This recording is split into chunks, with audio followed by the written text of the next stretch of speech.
Pertama, mari kita panjatkan puji dan syukur kehadirat Allah Subhanahu wa taala yang mana pada saat ini kita masih diberikan nikmat iman, nikmat Islam, nikmat ihsan, nikmat sehat walafiat serta nikmat panjang umur, sehingga dengan sisa-sisa umur kita yang masih ada ini berkat hidayah dan inayah Allah Ta'ala kita dapat berkumpul bersama-sama di dalam pengajian ini. Mudah-mudahan keluarga kita, rumah kita, harta kita selalu dijaga dan dipelihara oleh Allah Subhanahu wa taala. Anak-anak kita dijadikan anak-anak yang soleh dan solehah. Istri kita menjadi istri yang solehah. Kita suami menjadi suami yang soleh. Rumah tangga kita yang rumah tangga sakinah, mawaddah, warahmah. Pertama, mari kita panjatkan puji dan syukur kehadirat Allah Subhanahu wa taala yang mana pada saat ini kita masih diberikan nikmat iman, nikmat Islam, nikmat ihsan, nikmat sehat walafiat serta nikmat panjang umur, sehingga dengan sisa-sisa umur kita yang masih ada ini berkat hidayah dan inayah Allah Ta'ala kita dapat berkumpul bersama-sama di dalam pengajian ini.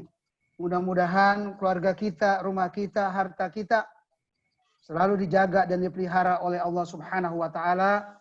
Anak-anak kita dijadikan anak-anak yang soleh dan solehah. Istri kita menjadi istri yang solehah. Kita suami menjadi suami yang soleh, rumah tangga kita yang rumah tangga sakinah, mawaddah, warahmah.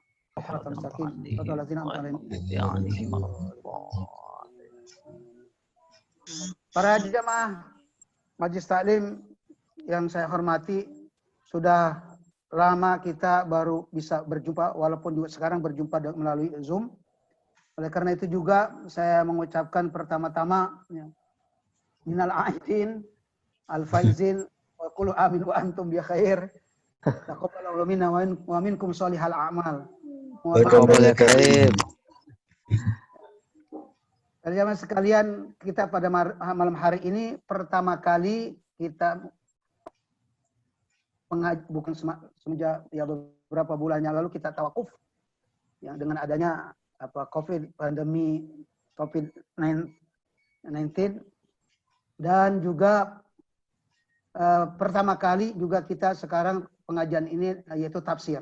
Yang dulu adalah pengajian kita adalah fikih. Ya. Saya sangat bangga dan terharu, termotivasi dengan Bapak Dr. Basuki SPOT yang kemarin saya sudah pertama kali komunikasi dengan beliau dengan pengajian tafsir ini, yaitu tafsir surat Al-Kahfi yang pernah saya tawarkan. Tafsirnya itu apakah tafsir bil ma'thur, diantaranya tafsir Ibnu Katsir, tafsir banyak tafsir-tafsir, ada tafsir Jalalain, ada sekian macam tafsir. Alhamdulillah saya kebetulan juga ada banyak beberapa macam tafsir. Kemudian saya katakan bahwa tafsir yang baru, yang mudah bahasanya itu adalah tafsir An-Nasafi Al-Sobuni. Pada umumnya kalau kita di kuliah, kalau di suatu jurusan, umpama di jurusan fakultas syariah, kalau kita mengaji fikih tentunya ada usul fikihnya sebagai pelengkap, karena itu juga sebagai dasar untuk memahami tafsir fikih, ada dipelajari usul fikih. Begitu juga kalau hadis, ada ulumul hadis. Tafsir juga ada ulumul tafsirnya. Atau disebut juga ada yang pakai istilahnya ulumul Quran, bukan ulumul tafsir. Tapi maksudnya itu sama. Cuma ada perbedaan sedikit secara spesialisasinya saja. Saya merasakan ini, merasa gembira karena bukan saya ahli tafsir, yang kebetulan memang dulu saya di Al-Azhar juga di jurusan tafsir, dan juga kemudian saya alhamdulillah mempunyai maraji tafsir itu. Referensinya kurang lebih ya, bisa ada yang berjilid itu, mungkin ada 15 macam tafsir. Dari yang 1 jilid, yang 2 jilid, sampai ada yang 15 jilid. Nah, kemudian juga ada tafsir bil ma'sur, ada tafsir tematik, ada tafsir tahlili, dan tafsir muqaran dan lain sebagainya. Dan yang alhamdulillah juga memang sekarang saya masih mengajar tafsir di berbagai universitas. Kemudian juga dengan dilengkapi juga mengajar bahasa Arab, karena memang ada hubungannya juga, sangat ada hubungan erat ya dengan tafsir itu. Saya megang 2 mata kuliah itu. Biasa kalau di majelis taklim biasa orang yang ngaji fikih ya fikih saja, hadis saja gitu kan. Tafsir ya tafsir saja. Kita juga sudah berlangsung kita ngaji fikih hanya baca fikihnya saja. Barangkali alangkah baiknya juga kalau kita pelajari juga secara global saja barangkali sebagai mukadimah pada hari ini dan juga yang selanjutnya sedikit-sedikit aja kita singgung juga ulumul tafsirnya atau ulumul Qur'annya sebagai dasar untuk kita bisa memahami nanti tafsir tersebut. Yang Al-Quran atau tafsir itu atau Al-Quran ya dalam ilmu tafsir itu kalau dibagi tiga ya isi Al-Quran itu dibagi tiga ya, di antaranya itu Al-Quran itu akidah, kemudian syariah dan tarikh sejarah itu Al-Quran. Kalau fikih itu biasanya fikih pertama masalah at-thaharah, terus masalah ibadah yaitu taharah itu termasuk dimasukkan kepada ibadah, kemudian ibadah, muamalat dan jinayat. Ibadah yang ya kita tahu masalah ibadah itu, kemudian muamalah jual beli, kemudian jinayat masalah hukum. Nah kalau tafsir ini Al-Quran itu adalah orang membagi tiga, yang pada umum bagi tiga. Garis besarnya yaitu adalah syariah atau disebut akidah, kemudian syariah, ya syariah di situ ya termasuk ibadah, kemudian tarikh sejarah. Cuman Al-Quran tidak dikatakan sebagai buku akidah, tidak dikatakan juga buku syariah, dan juga tidak dikatakan buku kitab sejarah. Karena Al-Quran itu adalah mukjizat. Ya, oleh karena itu kalau di Al-Quran tidak menyebut hari Senin, Selasa, Rebo, ya Kamis, Jumat, Sabtu. Nah kalau Jumat ada tuh, Sabtu ada. Kenapa tidak menyebut hari, tidak menyebut tanggal? Ya karena Al-Quran bukan buku sejarah, tapi isinya sejarah gitu loh. Nah itu. Al-Quran tidak memperinci umpama waktu-waktu sholat ya. Ya karena waktu sholat secara rinci tidak bicarakan itu. Ya karena Al-Quran emang sekali lagi dia bukan buku fikih. Ya buku adalah mukjizat. Al-Quran itu adalah mukjizat. Tapi isinya adalah juga tentang ibadah gitu. Cuma semua secara global, oleh karena itu ditafsirkan.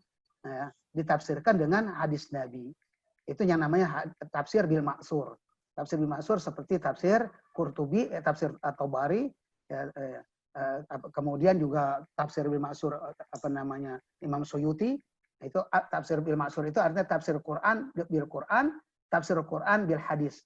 Quran ditafsirkan dengan Al-Quran, Quran ditafsirkan dengan hadis. Itu namanya tafsir bil maksur.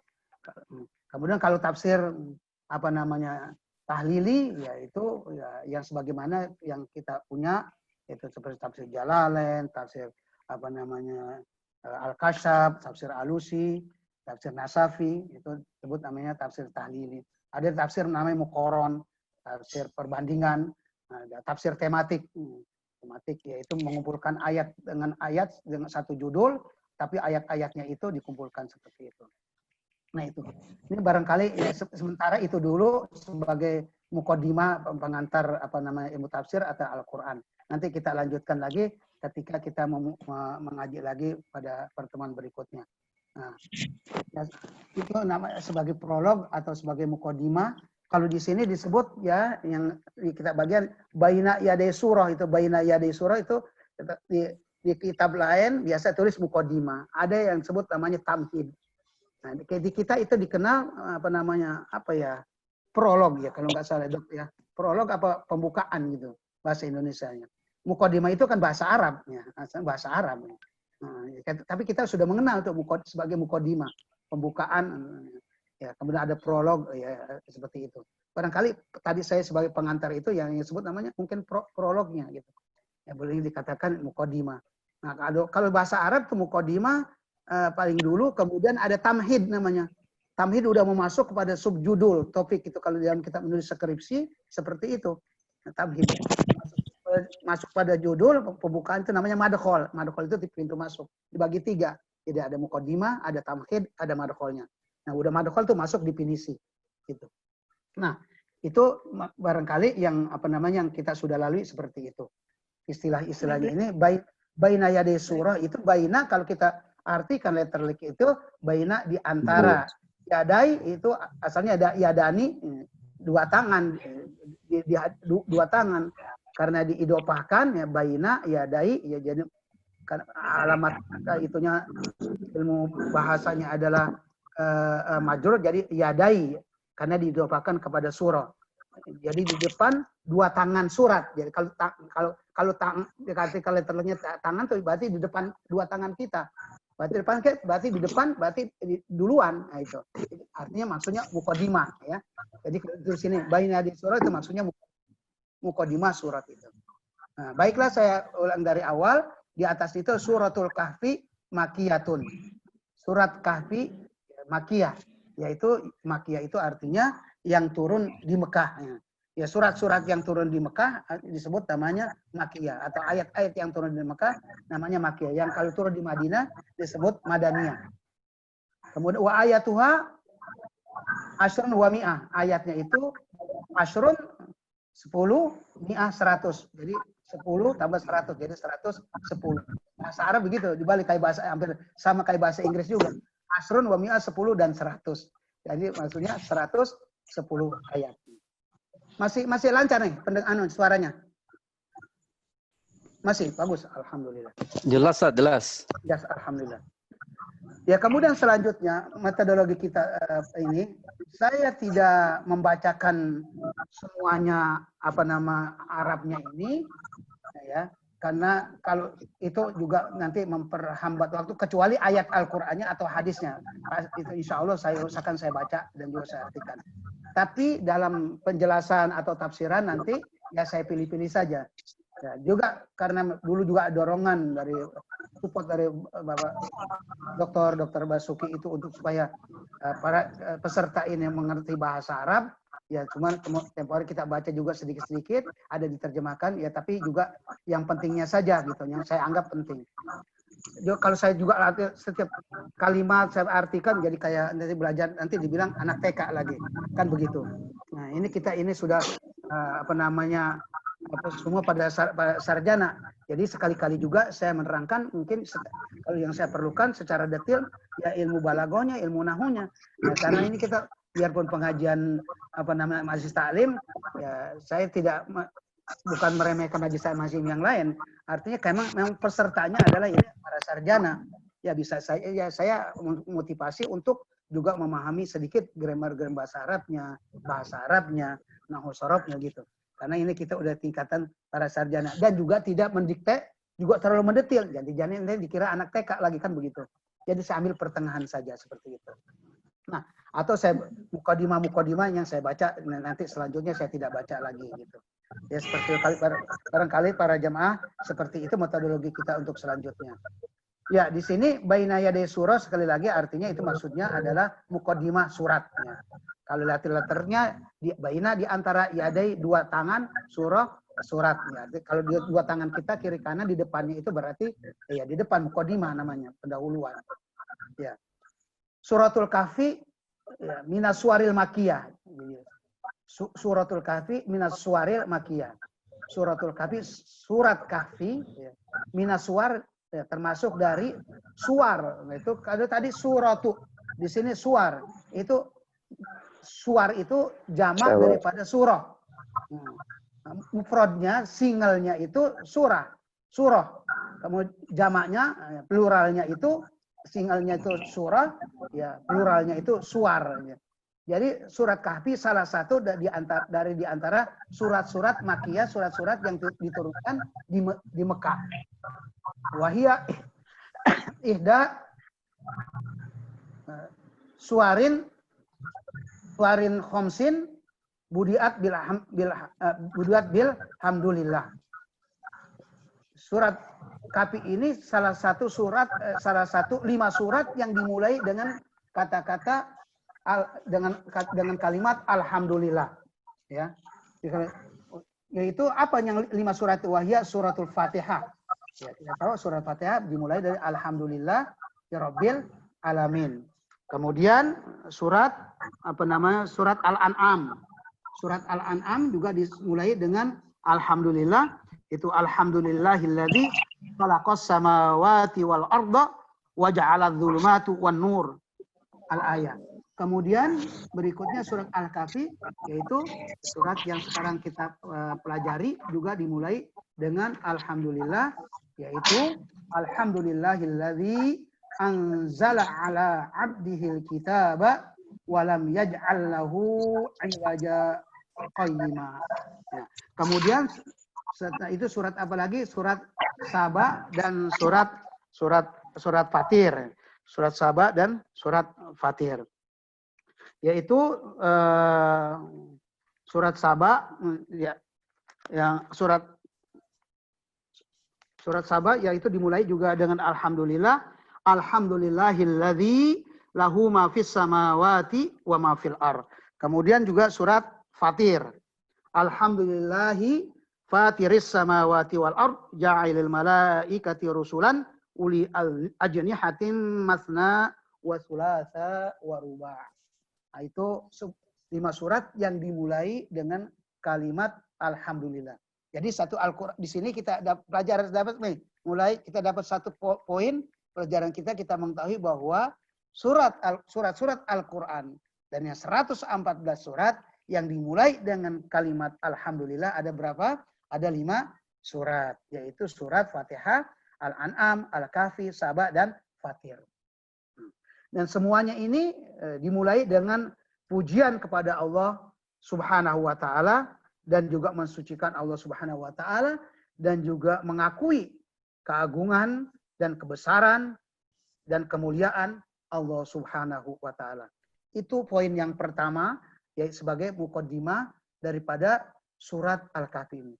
Poin kedua yaitu ta'arradat as-suratul karimatu li thalasi qisasin min rawail qisasil Quran.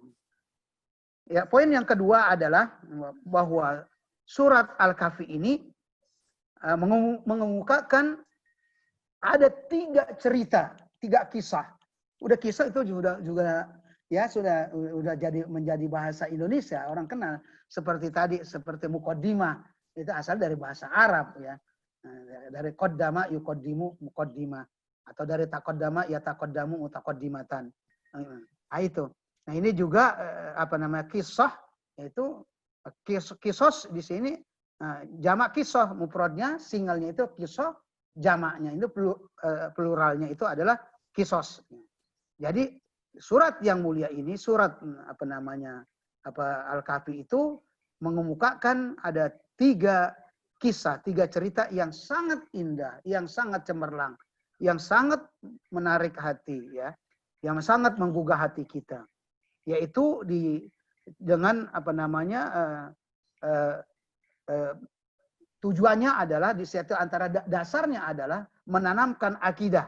Ya, dasar itu asasnya di situ ada tulisan ya, tujuannya itu takrir ahdafiha al-asasiyah li tasbit il aqidah. Yaitu tujuannya adalah menetapkan dasar. Menetapkan dasar itu adalah untuk tasbit, mengokohkan, menguatkan akidah. Dan juga iman dengan keagungan Allah yang maha besar. Ya. Amal ula, adapun yang pertama huwa qissatu ashabil kahfi. Ya. Kisah yang pertama daripada kisah yang tiga tadi, cerita yang tadi itu adalah pertama kisah ashabul kahfi. Yaitu kisah di mana kisah pengorbanan jiwa seseorang di dalam menjaga, memelihara akidahnya. Ya, memelihara akidahnya itu kita tahu bahwa itu wahum al-fityatul mu'minun alladzina kharaju min biladihim firaran min bidinihim. Itu di mana mereka itu adalah pemuda-pemuda yang beriman. Pemuda-pemuda yang beriman itu yang keluar dari negaranya, dari kampungnya, dari negerinya. Yaitu lari dengan membawa agama mereka, yaitu khususnya adalah untuk menyelamatkan dan mempertahankan dan menyelamatkan akidah mereka. Kemudian mereka berjalan keluar dari kampungnya itu, kemudian sampai siang dan malam beberapa hari, ya tidak disebutkan juga tadi saya katakan bahwa tidak, ya, Quran itu tidak menyebutkan masalah harinya, tanggalnya tidak banyak menyebut itu. Ya, kemudian mereka kemalaman, kemudian ada sampai melewati gua gar di situ disebut walajau ila garin fil jabal. Garin fil jabal. Gor itu itulah kahfi itu. Gor itu adalah kahfi sama. Kalau gor itu gua kan disebutnya gua kahfi atau seperti gua Hira. Ada contoh begini. Barangkali bisa kelihatan. Ya, di situ ada tulisan Gor ini Gor Hira. Sama itu. Gor Hira.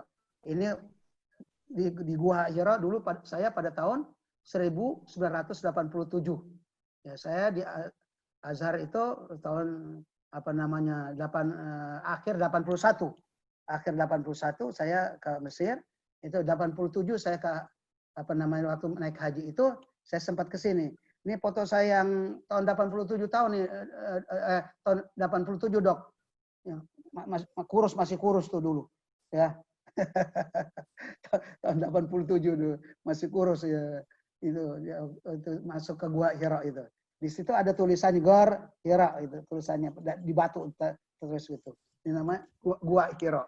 Nah, dia masuk pemuda-pemuda itu, pemuda yang tangguh tadi masuk ke dalam Gua Hira untuk menyelamatkan akidahnya.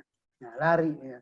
Terus itu ya, demi menyelamatkan akidah seperti barangkali kalau sekarang kita disuruh di rumah ya menyelamatkan jiwa kita ya demi juga kalau kita orang punya akidah tentunya untuk menyelamatkan akidah kita. Ya suruh yang stay home gitu kan, tinggal di rumah untuk menyelamatkan akidah kita, jiwa kita dan akidah kita. Nah itu. Kemudian mereka tinggal di dalam gua itu tidur sampai bukannya melek siang malam kayak kita, tapi dia tertidur sampai berapa lama di situ disebutkan ya summa makasu fihi niyaman salasumiatin watis usinin. Itu mereka tidur di dalam Gua Hira itu sampai berapa 309 tahun. Kenapa 309 tahun? Itu barangkali tidak perlu ada penjelasannya. Paling tidak perlu.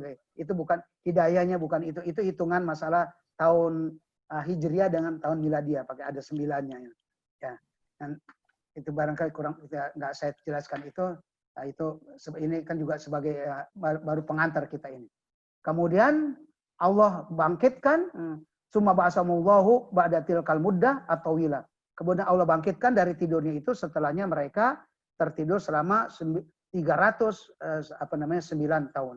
Kemudian poin yang ketiga adalah wal qissatu tsaniyah, kisah yang kedua, cerita yang kedua, kisah Musa ma'al Khidir. Ya nanti dia ada di suratnya ya. Kisah Musa kepada Nabi Khidir. Itu kisah yang sederhana, kemudian kisah juga orang yang tawadu dalam menuntut ilmu ya.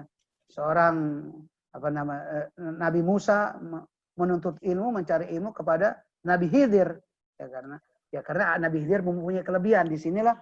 Jadi orang belajar itu tidak juga bukan melihat dari jabatan kedudukannya ya. Nabi Khidir itu dia nabi.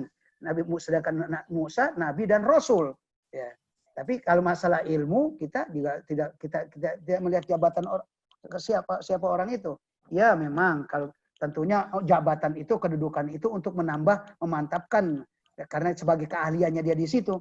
Nah, ini bagian bedah tulang spesialis. Jadi kalau kita berobat tulang ya yang lebih mantap ya kepada yang ahlinya gitu loh. Ya dokter umum juga bisa ngobatin, tapi kan kurang mantap gitu kalau bukan dia spesialnya. Gitu. Nah, itu. Nah di sini ada kelebihan Nabi Khidir daripada Nabi Musa. Nabi Khidir dia seorang nabi saja, sedangkan Nabi Musa nabi dan rasul. Tapi tetap dia belajar kepada Nabi Khidir ya. So, ya Nabi Khidir itu.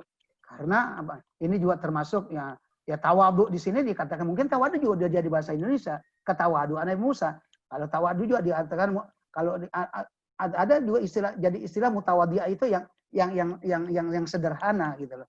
Sederhana. Barangkali ini lebih cocok kalau kita artikan juga kepada Nabi Musa atawadu fi sabili thalabil ilmi. Tawaduan orang dalam menuntut ilmu. Nah, itu.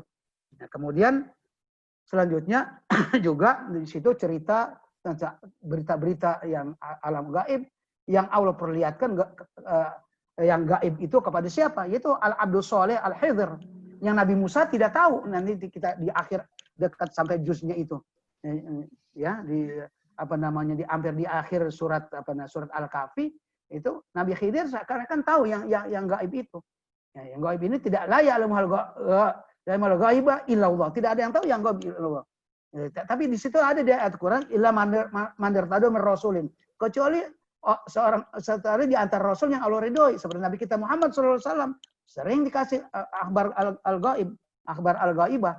Nah, ini juga Nabi Khidir diberikan masalah berita-berita yang gaib. Nah, itu kelebihan Nabi Khidir daripada Nabi Musa. Oleh karena itulah Nabi Musa belajar kepada Nabi Khidir itu.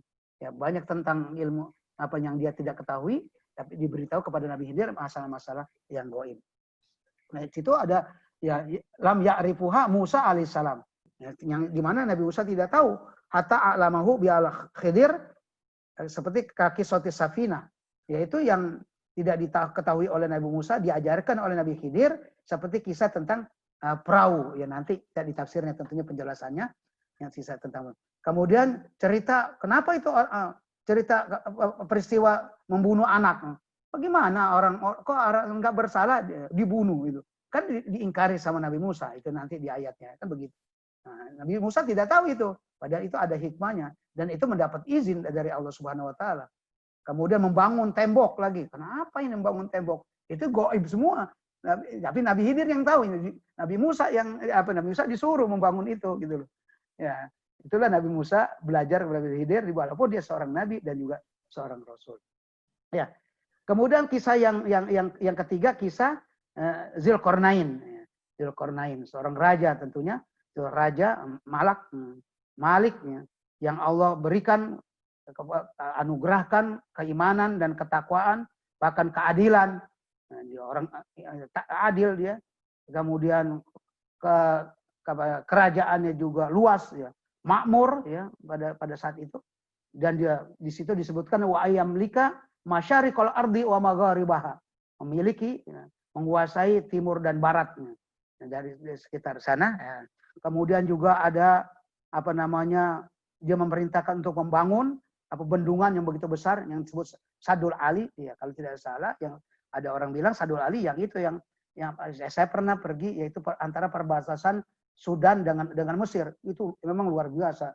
Waduh, ngeri ngelihat itu kalau seandainya orang jatuh dari atasnya itu, dari bendungan itu ke bawah. Wah, udah berkeping-keping kali. Luas sekali, besar, tinggi ya. Tingginya itu yang saya lihat itu. Tinggi dan batu-batunya itu besar-besar. Gitu. Namanya Sadul Ali. Ada yang bilang itu. Tafsirannya. Kemudian poin yang ketiga dalam Muqaddimah ini adalah kisah Zulkarnain. Kisah Zulkarnain. Yaitu sudah ya itu yang keempat. Kisah yang ketiga tapi poin yang keempat. Kemudian poin yang kelima di sini adalah surat ini menampilkan mengemukakan tujuannya juga dari tiga cerita ini, tiga kisah, yaitu memberikan contoh-contoh yang realita. Ya, tiga-tiganya diberikan contoh yang realita untuk menjelaskan bahwa kebenaran itu tidak tergantung dengan banyaknya harta. Ya, dengan banyaknya jadi libayani annal haqqa la yartabitu bi kasratil mali was sultan. Jadi kebenaran itu tidak ada hubungannya dengan banyak harta, dengan juga kekuasaan. Kekuasaan kita lihat nanti secara rincinya. Jadi enggak ada. Jadi yang benar itu ya kita ikuti, bukan dia banyak hartanya. Nah, itu yang harus kita ikuti. Makanya Nabi kita Muhammad SAW ketika ditawarkan jadi raja dan jadi hamba, ya kemudian jadi nabi, jadi rasul, dia pilih, dia nggak mau dia jadi raja yang banyak harta. Karena nanti Nabi mengatakan kalau saya banyak harta, orang ikut saya karena harta saya. Gitu. Kalau raja juga begitu, nanti karena jabatan saya. Kalau bagaimana nabi yang lain, seperti Nabi Sulaiman dan bapaknya Nabi Daud, itu lain lagi ceritanya. Ya, dia juga seorang rasul dan juga seorang raja. Nabi Sulaiman seorang rasul, seorang raja. Nabi Daud juga bapaknya seorang raja dan juga seorang rasul. Nah, kalau Nabi kita tidak, hanya seorang rasul saja. Jadi sekali lagi bahwa kebenaran itu tidak ada hubungannya dengan banyaknya harta dan juga banyaknya kedudukan atau kekuasaan yang dipegang. Kalau memang benar, walaupun dari siapapun, al-hikmah itu dolatun lil mu'min. Jadi hikmah itu, kebenaran itu adalah barang hilangnya orang mukmin. Aina wajadaha iltaqataha. Di mana aja orang mukmin menemui hikmah itu, ya diambil. Afwan umpama yang walaupun keluar dari pantat ayam, ya kan, kalau itu telur, ya kita ambil. Tapi walaupun keluar dari kepala raja, pemimpin dunia, ya, tapi kalau keluar dari lubang hidungnya, ya, lubang belakang, ya kita tidak ambil, ya kan? Jadi hikmah itu adalah itu tidak ada hubungannya dengan kedudukan, dengan atau akidah tadi tidak ada hubungannya dengan kedudukan, dengan juga dengan kekuasaan. Kalau memang benar, ya itu benar. Oleh karena itu kita ada doa kita, Allahumma arinal haqqo haqqon warzuqna tiba'ah wa arinal batila batilan warzuqna tinabah. Jadi ya itu, jadi yang hak saja, bukan karena kaya, bukan karena jabatan, bukan karena kedudukan. Ya. Itu ya, itu yang poin kelima ditutup di sini. Poinnya adalah bahwa kebenaran tidak ada hubungan dengan harta, kekayaan dan kekuasaan, tapi kebenaran itu wa innama huwa murtabithatun bil aqidah.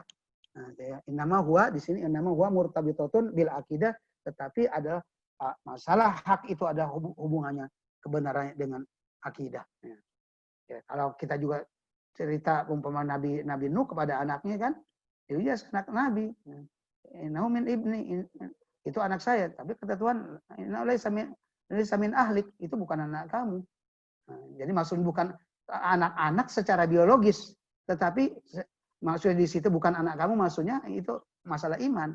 Jadi bukan dari keturunan kamu, masalah keimanannya. Yang pokok di situ adalah imannya itu. Itu. Nah, di sini ya disebut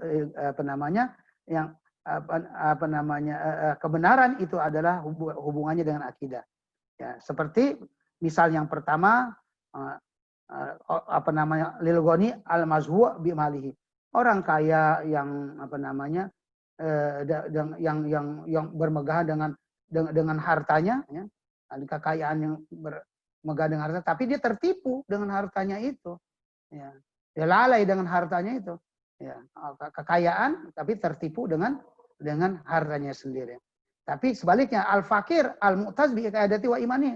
Sedangkan orang fakir dia merasa bangga, merasa mulia dengan apa? Dengan akidahnya dan keimanannya. Nah itu. Jadi dia bangga, dia merasa bangga, dia walaupun dia fakir, tapi bangga dengan apa? Dengan akidah dan keimanan. Kemudian di situ yang contoh yang pertama tadi itu kemudian ada di situ, itulah fi kisah ashabil jannatain, yaitu kisah orang yang mempunyai dua kebun, yaitu nanti di ayatnya ada. Yang kedua adalah li hayatid dunya, yaitu kehidupan dunia dan juga yang berhubungan dengan dunia itu. Dunia ini nanti ada fana, ada kehancuran dan juga ada binasa. Yang ketiga adalah ada contoh al-takabur wal gurur. Ya, musawiran fi hadisati imtina iblis anis sujud li Adam. Yang ketiga ada contoh ketakaburan dan magrur, ya, gurur merasa bangga, ya. Jadi magrur itu jadi orang tertipu, jadi merasa bangga dia, takabur merasa bangga, yang tergambar pada peristiwa kejadian enggannya iblis, tidak maunya iblis sujud kepada Adam, ya. Sujud kepada Adam. Dan juga yang akhirnya iblis itu diusir dari rahmat Allah Subhanahu wa taala dan diharamkan masuk ke dalam surganya Allah Subhanahu wa taala. Dan semua ini cerita-cerita ini, kisah-kisah ini dan contoh-contoh tersebut adalah apa? Biqasdil idzati wal i'tibar, yaitu dengan tujuan nasihat dan juga mengambil pelajaran. Nah, itu diceritakannya kisah itu ada seperti itu. Jadi Al-Quran tadi kembali kepada tadi muqaddimah ulumul Quran itu yang saya katakan terbagi tiga, yaitu adalah pertama syariah, pertama akidah, yang kedua syariah, yang ketiga adalah tarikh atau kisah sejarah. Nah, sejarah ini adalah apa tujuannya? Biqasdil idzati wal itibar. Ya, beberapa poin itu tadi kita mendapatkan dari nama kesimpulannya tadi kita mendapatkan bahwa surat Al-Kahfi itu ya poin yang kalau kita lihat dari yang pertama Makkiyah ayatnya sekian, kemudian termasuk dari 5 surat yang dimulai dengan hamdalah, kemudian ceritanya itu ada tiga cerita, kemudian juga apa namanya kemudian yang kedua adalah cerita itu adalah cerita Ashabul Kahfi, kemudian Nabi Khidir, kemudian kisah Zulkarnain. Kemudian selanjutnya bahwa kebenaran itu tidak ada hubungannya, bukan karena hartanya banyak dan bukan karena kedudukan. Kemudian yang terakhir, kenapa kisah-kisah ini dia ditampilkan di Al-Qur'an adalah untuk biqasdil idzati wal i'tibar, tujuannya adalah untuk nasihat dan untuk diambil pelajaran. Kemudian terakhir di situ atasmiyah, penamaan. Atasmiyah itu ya nama. Sumiyat suratul Kahfi lima fiha minal mu'jizatil rabbaniyah, yaitu dinamakan surat Al-Kahfi yaitu karena di dalam surat itu ada mukjizat Allah Subhanahu wa taala, ya seperti di antaranya orang tidur sampai 309 tahun. Itu juga suatu mukjizat Allah itu ya, mukjizat Allah Subhanahu wa taala. Kemudian juga ya khususnya Al-Qur'an itu sendiri sudah jelas ya, adalah mukjizat Allah Subhanahu wa taala dan banyak ya seperti anjing ya guhanya itu sendiri ya dan lain sebagainya. Kemudian fitil kal kisah al-ajibah al-gharibah kisah ashabil kahfi, yaitu diantaranya itu ya kisah yang dikatakan mukjizat rabbaniyah, yaitu kisah yang menakjubkan, yang asing, yaitu kisah ashabul kahfi. Ini barangkali ini agak ada kelebihan waktu, dok, saya tanggung soalnya ya kelebihan waktu. Ini mungkin nggak ada tanya jawab ya sudah waktunya ya sampai sini saja yang dapat saya sampaikan. Ya, waktunya tadi saya perkirakan kita itu yang saya pernah udah diskusikan Dr. Basuki ya sekitar 40 menit sampai 40 menit, yaitu 35 umpama kita materi, kemudian 10 menit adalah tanya jawab, atau 30 atau 40 materi 5 menit saja tanya jawab seperti itu. Barangkali ini Dokter Basuki sampai di sini saja yang dapat saya sampaikan sebagai pembukaan. Insya Allah minggu nanti kapan itu waktunya kita fotokopikan lagi ya, lembarannya ini, yaitu sudah masuk nanti kita pembahasan kepada masalah bahasanya, kemudian langsung tafsiran ya, langsung tafsirannya. Nah, satu lagi dari mukadimah itu adalah al-lughat tentang bahasa. Kemudian habis itu langsung tafsirnya. Depan kita udah masuk kepada materi tafsirnya.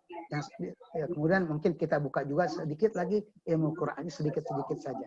Demikianlah yang dapat saya sampaikan, mudah-mudahan ada manfaatnya, mudah-mudahan Allah Subhanahu wa taala memberikan kepada kita rahmat, taufik dan hidayah serta inayah kepada kita sekalian, dan tunjukkan ke jalannya jalan siratal mustaqim, diperlihatkan yang hak itu hak dan diberikan kepada kita kemampuan untuk mengikutinya, dan Allah perlihatkan kepada kita yang batil itu batil dan Allah memberikan kemampuan kita untuk menolaknya.